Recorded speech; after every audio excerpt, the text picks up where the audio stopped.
اور صحیح مسلم میں موجود ہے کہ ان کے ساتھ جو کچھ کیا گیا وہ پتہ تھا قتل کر کے، کتاب الامارہ چیپٹر میں دیکھیں.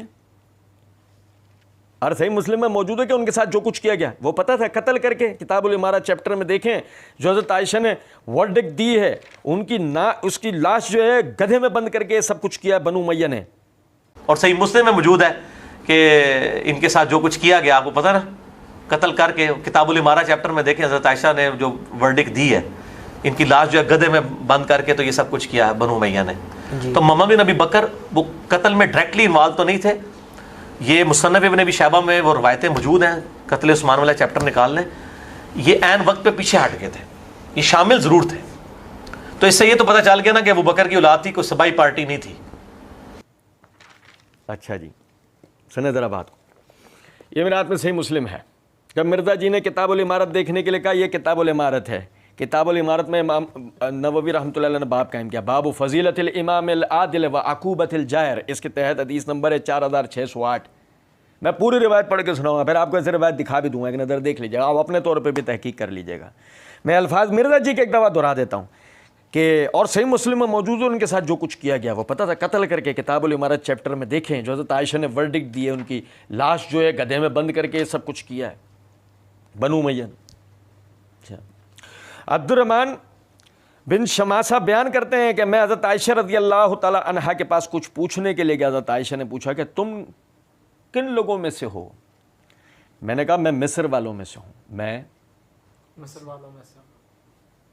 یہاں سے جاگنے کی ضرورت ہے، میں مصر والوں میں سے ہوں. حضرت عائشہ نے پوچھا تمہارا حاکم جہاد میں تمہارے ساتھ کس طرح پیش آتا ہے؟ میں نے کہا ہمیں اس کی کوئی بات ناگوار نہیں گزری. میں نے کہا ہمیں اس کی کوئی بات بھی ناگوار نہیں گزری. اگر ہمارے کسی شخص کا اونٹ مر جائے تو وہ اس کو اونٹ دے دیتا ہے، کوئی غلام مر جائے تو اس کو غلام دے دیتا ہے، کسی کو خرچ کی ضرورت ہو تو وہ اس کو خرچ دے دیتا ہے. حضرت عائشہ نے فرمایا، عربی الفاظ پڑھ رہا ہوں، عربی الفاظ، اما انه لا يمنعون الذي فعل في محمد بن ابی بکر اخیه ان اخبرك ما سمعت من رسول الله صلی اللہ علیہ وسلم یقول. حضرت عائشہ نے کہا میرے بھائی محمد بن ابی بکر کے ساتھ جو کچھ کیا ہے، میرے بھائی محمد بن ابی بکر کے ساتھ جو کچھ کیا ہے، مجھے اس حدیث کو بیان کرنے سے وہ بات بھی نہیں روک سکتی کہ میں نے نبی صلی اللہ علیہ وسلم سے اسی گھر کے اندر سنا ہے کہ نبی صلی اللہ علیہ وسلم نے فرمایا، اے اللہ میری امت کا جو شخص بھی کسی پر والی اور حاکم ہو اور وہ ان پر سختی کرے تو تو بھی اس پر سختی کر، اور اگر وہ ان پر نرمی کرے تو تو بھی ان پر نرمی کر. حضرت عائشہ نے کہا میرے بھائی محمد بن ابی بکر کے ساتھ جو کچھ کیا ہے، اس کے اندر کہیں بھی یہ الفاظ نہیں ہے جو مرزا جی نے کہا. وہ جو حضرت عائشہ نے ورڈکٹ دی ہے، جو ان کی لاش جو ہے گدھے میں بند کر کے یہ سب کچھ کیا، یہ کہاں ہے بنو بھائی، یہ کہاں ہے؟ اور پھر مرزا جی نے روایت پوری کیوں نہیں پڑھی؟ کیونکہ مسئلہ یہ تھا کہ عائشہ رضی اللہ تعالیٰ نے کہہ رہی ہیں ممن انتا، تو کن میں سے ہے؟ فقلت رجل من اہل مصر یا اہل شام. تیرا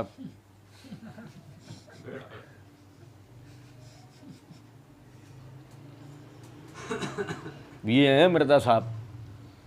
پھر وہ کہتے ہیں کہ کیا کیا؟ یہ کیا ہے مرزا صاحب. صحیح بخاری صحیح مسلم کی روایت پڑھ کے سنا رہے ہیں، یہ پڑھ کے سنا رہے ہیں صحیح بخاری صحیح مسلم کی روایت. کچھ بات آ رہی ہے سمجھ میں نہیں؟ اور پھر آپ یہ دیکھیں وہ کہاں ہیں، وہ گدھے میں لاش بن کر دینا اور یہ سب کدھر؟ یہ مرزا جی نے صحیح مسلم کے نام سے کیا کرا مرزا جی نے پتہ ہے؟ صحیح مسلم کے نام میں آپ کو بتاؤں، مرزا جی کے الفاظ میں بتاتا ہوں. مرزا جی نے مسئلہ نمبر 175A پارٹ 100 کوسچنز آن علماء اینڈ سیکٹس ایشوز کے اندر مرزا جی نے کہا ہے میں آپ سے چیلنجنل یہ بات کرتا ہوں کہ کبھی بھی تاریخی جھوٹی روایتوں کو ساتھ جوڑے بغیر بخاری مسلم یا قرآن پاک سے کوئی ایبسولوٹ ایسا رزلٹ نہیں نکال سکتا کہ جو ہمارے عقائد میں نظریات کے خلاف ہو. میرا چیلنج ہے کوئی مثال پیش کریں، ایبسولوٹلی کوئی ایگزامپل پیش کریں، ایبسولوٹلی ساتھ جوڑنا پڑے گا لازمی، جوڑے بغیر کوئی رزلٹ نہیں نکلے گا.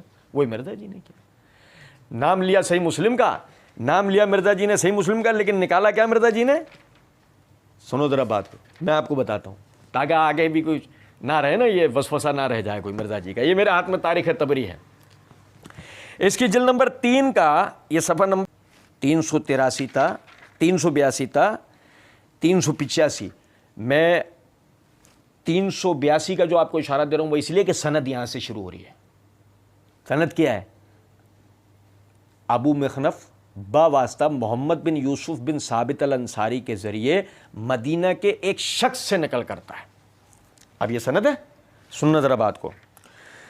صفحہ نمبر 383 سے واقعہ شروع ہوتا ہے کہ جب کنانہ بن بشر مارا گیا. کنانہ بن بشر عثمان رضی اللہ عنہ کے قاتلین میں سے تھا. کنانہ بن بشر مارا گیا تو عمر بن عاص رضی اللہ تعالیٰ عنہ لشکر لے کر محمد بن ابی بکر کی جانب بڑھے، لیکن محمد کے ساتھیوں کو کنانہ کے قتل کی خبر ملی تو وہ سب ساتھ چھوڑ کر بھاگ کھڑے ہوئے، اور محمد کے ساتھ اس کے ساتھیوں میں سے چند آدمی باقی رہ گئے. یہ کہاں ہوا ہے؟ یہ مصر میں ہو رہا ہے، جب وہ بحیثیت گورنر حضرت علی نے بھیجا تھا.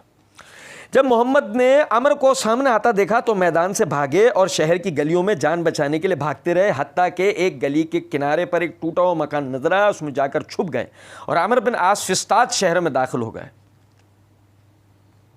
یہاں سے جاگے رہیے گا. معاویہ بن خدیج، معاویہ بن یا معاویہ بن ابی سفیان کون ہے؟ ذہنوں میں رکھنا، ایسی رسیاں پھینک کے مرزا سانپ دکھائے گا کہ بات چھوڑ دو. ذہنوں میں رکھنا ہے اس بات کو. معاویہ بن خدیج نے چاروں طرف محمد کو تلاش کیا، حتیٰ کہ بازار میں کچھ لوگوں کے پاس سے گزرا اور ان سے سوال کیا تمہارے سامنے سے کوئی ایسا شخص گزرا ہے جسے تم برا سمجھتی ہو؟ ان میں سے ایک شخص نے جواب دیا نہیں اللہ کی قسم یہاں سے کوئی شخص نہیں گزرا، مگر ہاں میں اس ویرانے میں اندر گیا تھا تو میں نے اس میں ایک شخص کو بیٹھا ہوا دیکھا. اس پر ابن خدیج نے کہا پروردگار کعبہ کی قسم یہ وہی شخص ہے. یہ سب لوگ اس کی تلاش میں چلے اور اس ٹوٹے ہوئے مکان میں پہنچے اور وہاں سے محمد بن ابی بکر کو پکڑ کر باہر لے کر آئے. وہ پیاس کی شدت میں تھے اور اس کو پکڑ کر فسطاط کے اندر لے گئے. اچھا اب دیکھیے گا ذرا بات کو. محمد بن ابی بکر نے لوگوں سے کہا مجھے پانی پلا دو، تو معاویہ بن خدیج نے جواب دیا اللہ تعالیٰ مجھے کبھی ایک قطرہ پانی نہ پلائے اگر میں تجھے پانی پلاؤں. تم نے عثمان رضی اللہ عنہ کو پانی سے روک دیا تھا، تم نے عثمان رضی اللہ تعالیٰ عنہ کو پانی سے روک دیا تھا، اور تم نے عثمان رضی اللہ تعالیٰ عنہ کو روزے کی حالت میں جبکہ ان کا خون حرام تھا شہید کیا. اللہ نے انہیں مہر لگا ہوا جو ہے وہ جنت کا یعنی مشروب پلایا. اللہ کی قسم اے محمد بن ابی بکر میں تجھے ضرور قتل کروں گا، تجھے اللہ کھولتا ہوا پانی اور جہنمیوں کی پیپ پلائے گا. محمد بن ابی بکر نے جواب دیا اے یہودیہ کے بیٹے تیری آرزو ہرگز پوری نہیں ہوگی، یہ تو اللہ عز و جل کے ہاتھ میں ہے، وہ اپنے دوستوں کو پانی پلائے گا اور اپنے دشمنوں کو پیاسا مارے گا، مثلا تو اور تجھ جیسے اشخاص جو عثمان سے محبت کرتے ہوں. اللہ کی قسم اگر میرے ہاتھ میں تلوار ہوتی تو تم میں سے ایک کی بھی بات نہ سنتا. معاویہ بن خدیج نے محمد بن ابی بکر سے کہا تو جانتا ہے میں تیرے ساتھ کیا سلوک کروں گا؟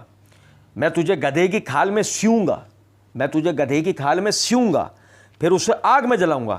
محمد بن ابی بکر نے جواب دیا اگر تم میرے ساتھ یہ سلوک کرو گے تو ہمیشہ سے اللہ کے دوستوں کے ساتھ یہی سلوک ہوتا آیا ہے، اور مجھے امید ہے کہ جس آگ پر تو مجھے جلائے گا اللہ اسے میرے لیے ٹھنڈی کر دے گا اور اسے سلامتی کا ذریعہ بنائے گا، جیسے کہ اس نے اپنے خلیل حضرت ابراہیم علیہ السلام کے لیے آگ کو ٹھنڈا کر دیا تھا، اور اس آگ کو تجھ پر اور تیرے دوستوں پر اسی طرح دہکا دے گا جس طرح نمرود اور اس کے ساتھیوں پر دہکا دی تھی.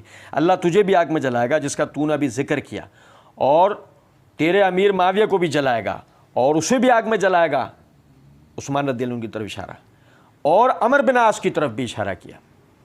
تم سب کو آگ میں ڈالا جائے گا، تم ہر وقت بھڑکتی آگ میں رہو گے اور جب تک وہ ہلکی ہوگی اللہ اسے مزید بھڑکائے گا.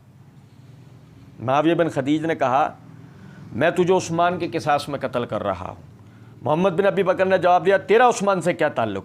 عثمان نے ظلم پر عمل کیا اور قرآن کے حکم کو پس پش ڈال دیا، حالانکہ اللہ تعالیٰ کا ارشاد ہے وَمَن لَّمْ يَحْكُم بِمَا أَنزَلَ اللَّهُ فَأُولَٰئِكَ هُمُ الْفَاسِقُونَ، اور جو لوگ اللہ کے احکام کے مطابق فیصلہ نہ کریں وہ فاسق ہیں.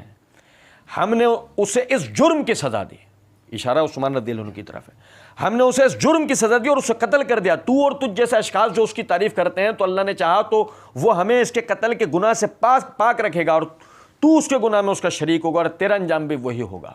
راوی کہتا ہے کہ معاویہ بن خدیج غصے سے بھر گیا اور اس نے آگے بڑھ کے محمد کو قتل کر دیا، پھر اسے گدھے کی کھال میں لپیٹ کر آگ میں جلا دیا. یہ ہے پورا واقعہ.